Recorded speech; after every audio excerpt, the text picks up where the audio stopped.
Workshop 2 interim, which means middle assessment. So this is a reading test. Follow the directions for each part of the test and choose the best answer to each question. So this practice question we're going to have already done together, so we can skip over this. Now, I want to point out that all I can read on this test are the directions and the questions. You have to read the passages and answers on your own. So take your time and read things more than once. You can highlight, read the questions first, use all your reading strategies that you know. Okay, directions. Read the paragraph, then answer the question. The question has two parts. Part A. Why was the Hoover Dam built? You're going to want to pause this video after I read the questions because I'm going to get through these, just go right in a row. So again, part A, why was the Hoover Dam built? Part B, which sentence from the passage supports the answer to part A?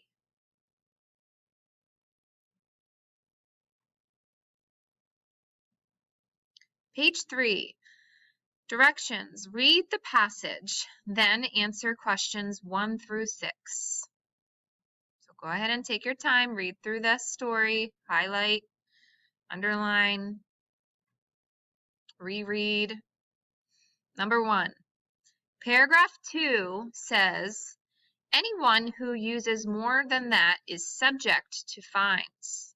What meaning of subject fits the way it is used in the sentence?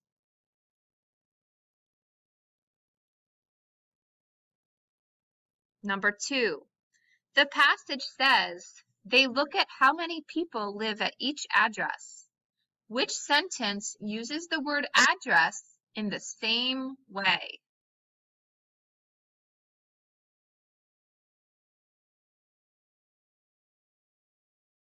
Three, part A. What can you infer based on information in the passage?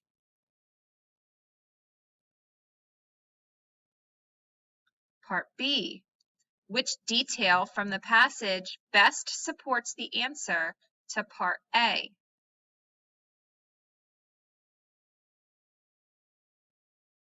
Number 4.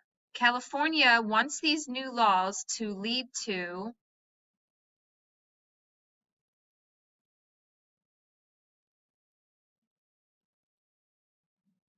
Number 5. Why are some people charged a water rate that is 160% higher than the normal rate?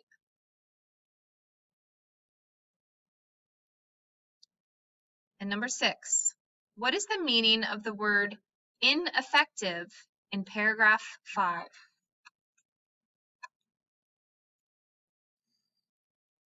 All right, directions. Read the passage, then answer questions 7 through 14. Okay, so right now I'm on page 6. Number 7, which meaning of practice fits the way it is used in paragraph 2?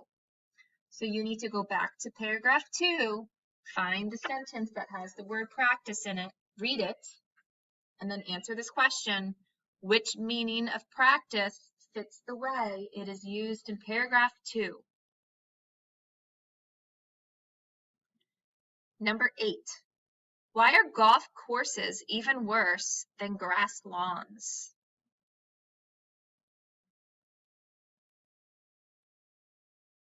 Number 9. According to the passage, what causes a lawn removal program participant to qualify for a rebate?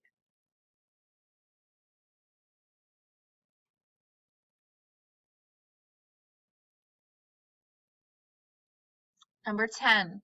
What is one effect of planting native plants?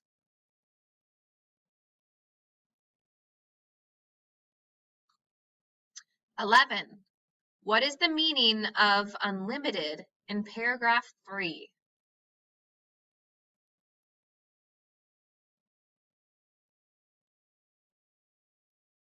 Number 12. Why do the replacement plants attract birds when other plants do not?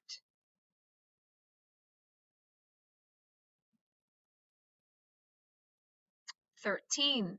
Which sentence from the passage shows how lawn removal programs can help people?